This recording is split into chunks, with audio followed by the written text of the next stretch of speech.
വയനാട്ടിൽ നിന്ന് വരുന്ന ഒരു വളരെ പ്രധാനപ്പെട്ട വിഷയം അവിടെ കൊളകപ്പാറയിലെ കടുവയെ പിടിച്ചിരിക്കുന്നു എന്നതാണ് ഏറ്റവും പുതിയ വാർത്ത നമ്മുടെ മുൻപിലേക്ക് വരുന്നത്. അത് നാട്ടുകാരെ സംബന്ധിച്ച് ഏറെ ആശ്വാസത്തിൻ്റെതാണ്. കാരണം നമുക്കറിയാം, വയനാട് പോലുള്ള മേഖലകളിൽ കഴിഞ്ഞ കുറേ നാളുകളായി വന്യമൃഗശല്യം ഏറ്റവും രൂക്ഷമായി തുടരുന്ന ഒരു സാഹചര്യമുണ്ട്. ഇപ്പോൾ ഈ കഴിഞ്ഞ ദിവസം കൊളകപ്പാറ എന്ന് പറയുന്ന സ്ഥലത്ത് കടുവയിറങ്ങി. അവിടെ പശുവിനെയൊക്കെ ഈ കടുവ പിടിച്ചുകൊണ്ട് പോകുന്നൊരു സാഹചര്യമുണ്ടായിരുന്നു. ഒരു മാസത്തിനിടെ 4 വളർത്തുമൃഗങ്ങളെ ഈ കടുവ കൊലപ്പെടുത്തുന്ന ഒരു സ്ഥിതിവിശേഷമുണ്ടായി. വലിയ ഭീതിയിലായിരുന്നു അവിടെ നാട്ടുകാർ ജീവിച്ചിരുന്നത്. ഏതായാലും ആ ഭീതിക്കൊരു ആശ്വാസമാകുന്നു എന്നതാണ് ഇപ്പോൾ ഏറ്റവും പ്രധാനപ്പെട്ട കാര്യം.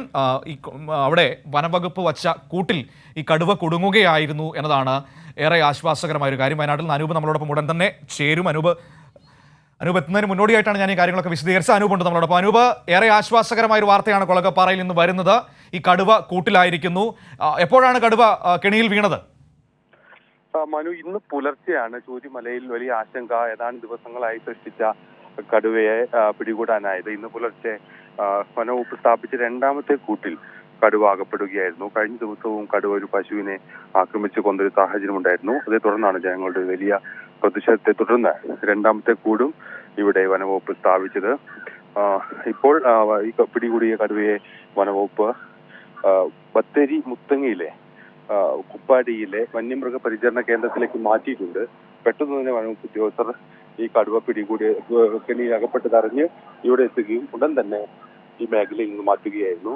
ഈ ഒരു മാസത്തിനിടെ 4 വളർത്തുമൃഗങ്ങളെയാണ് കടുവ ഇവിടെ ആക്രമിച്ച് കൊന്നത്. വലിയ പ്രതിഷേധങ്ങൾ കഴിഞ്ഞ ദിവസം പോലും ഈ പ്രദേശത്തുണ്ടായിരുന്നു. നമ്മൾ നേരത്തെ പറഞ്ഞതുപോലെ ചൂരുമലയിലെ ഒരു കർഷകന്റെ പശുക്കിടാവിനെ കഴിഞ്ഞ ദിവസം പുലർച്ചെത്തിയ കടുവ ആക്രമിച്ചു കൊല്ലുന്ന ഒരു സാഹചര്യമാണ് ഉണ്ടായിരുന്നത്. ഇതേപോലെ ഒരു സമാനമായ ആശങ്ക ഈ പ്രദേശത്ത് കുറെ നാളുകളായി നിലനിൽക്കുകയാണ്. തൊട്ടടുത്ത ബീനാച്ചി എസ്റ്റേറ്റിൽ നിന്നാണ് ഈ കടുവകൾ ഈ മേഖലയിലേക്ക് എത്തുന്നതെന്നെല്ലാം നാട്ടുകാർ ആരോപിച്ചിരുന്നു. 1000ഓളം ഏക്കർ പരന്നു കിടക്കുന്ന ഒരു എസ്റ്റേറ്റാണിത്.